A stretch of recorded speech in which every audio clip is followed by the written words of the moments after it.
Order for me dase. Me gidi se ho ye. Me so me ho ye pa. Ma me nchia madam fubi anopa bia wo hwe me ano send message. Your friend Kinsley Fifi Mensa. Or your cratchy be a meaning of agro, and I be on my feedback as to whether what I said made meaning or not. Made an answer, papa. And she be a made what's happened on my bed to you.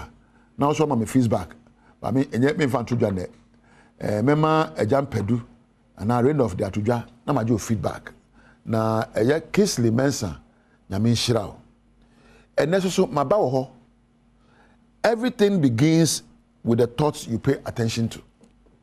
In life, everything you get or don't get is dependent on the thoughts you pay attention to.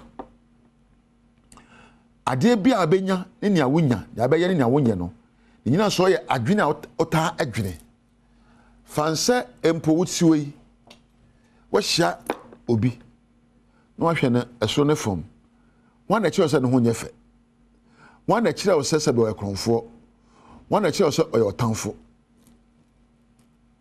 Aha.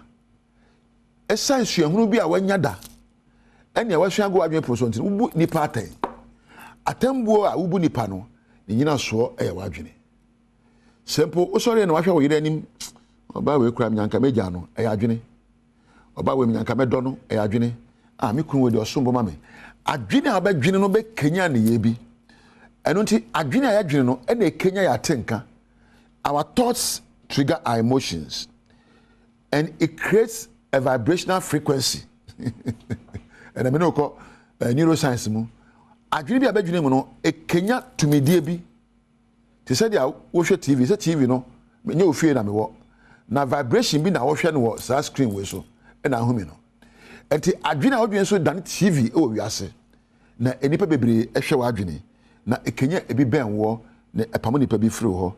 Na de ya ne say e kenya watenka. Na watwenka besimi ekenya wadwene biom se wo kenya abufu a na wadwen se mebuafu mo na mebufu mebuafu na atenka no ekenya adwene na adwene kenya atenka won se wodwene abufu adwene a wo kenya abufu atenka na atenka kenya abufu biom na abufu na se obufu na sa. As you continue to give attention to your initial thought, it reaffirms your emotions. We dey no ho nyefe hwene nan hwene se na e kenya tenka bi se me de mempede ne ho nyefe na ene ma bibia chese ne ho nyefe na wabuna wanim ochakra no good morning enye wono na ema wo chia ne sa eye adwene a wodwene ye kenya tenka no ena ema wo ye sa. So our experiences are a continuous cycle of our thoughts. What we feel, what we think, what we feel creates your life experiences. Your life experiences are as a result of your thoughts and what you feel. You think, you feel, you think, you feel. If you want to change the experiences of your life, change what you think to change what you feel. Every emotional state that comes to you can be depressive, can be stressful, can be happy, can be energizing, can be confident, can be discouraging because of the way you think. Atinka beka washe. Atinka be ma wadi awiraho. Atinka be ma obu afuo. Atinka be ma hu se me dia ma kuduro. Ni nyina agina adwene a odwena fa ho ne obi ho. How you think and how you feel directly impact your body reactions. Kwan ya ofa so dwene no ekenya already. So when we be an ebu afu da say do wo so say as obi akomasi ni so. Awoso ne si ni so no sabi edam na ba no so no eye adwene a wodwene ye. And I wish you be so na age a said of finish sincere. Enije no e wo nimu. Sa so na bufo no tinimu a wona ta won baby. E wo adwene a wodwene ye e na kenya enije no. So wo so obu afu a e wo adwene a wodwene ye. So how you behave is influenced by the way you thoughts. Even your health is influenced by your thinking patterns. You adwene bi wo ha ta adwene obenya cancer, what? Ajibu ujuna unya diabetes. Ajibu ujuna unya hypertension. Ya dodo abe wiase bebre no a wonu maduro no. E na wontimi nda. Fon a wo fon. Ena didi a wontimi ni no. Titiri enyina so anya malaria ache wo anata foed. Enyina so ye kwan a ofa so adwene. or abrabum. If any psychosomatic, unipadua, any wagine, a watcher can be. Unipadua, any wagine, a watcher can be. Would you not dream be a Kenya or nipadua? Okoso juna, a Kenya akuma. Uyamunioma, a Kenya waginimunioma, a Kenya will be bia na etim my areba. I don't think maybe make and babu who are able say a merry heart is like medicine. Akuma wa dewo munu eye dupa. Wano, twakonkron na kan a merry heart. Akuma wa de ne ani jewo munu eye duhwa. Just akuma abufuo ni wa yade na timodi yina munu eye poison. Eti wa dwene a wodwene no na ma yade. Eni ntimi nu ye.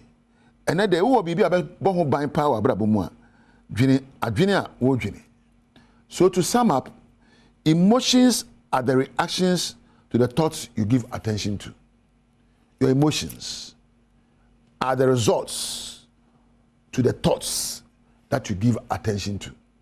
Whatever you think about continuously, you can become. They drive your emotions. I think I want to pay. I was sorry. Yeah, and then they bro, and then they gonna head you. The Nina saw a adwene a wodwene kasa aka wa adwene poso. If any your inner dialogue. And how you feel and your body language is a reflection of what you are thinking about. So there were about here, was sorry waka, and many aha my bre mean to me yet. Nina saw any wodwene. Your emotions and your body reactions are triggered by the thoughts you give attention to. Therefore, you live within your thoughts. Your thoughts will define your world. What dream and the better we are saying about them. If you are saying the new, and you are dreaming of a dream, and I'm you are saying, baby, I'll tell you, I said, no, be so 2 hours watching any.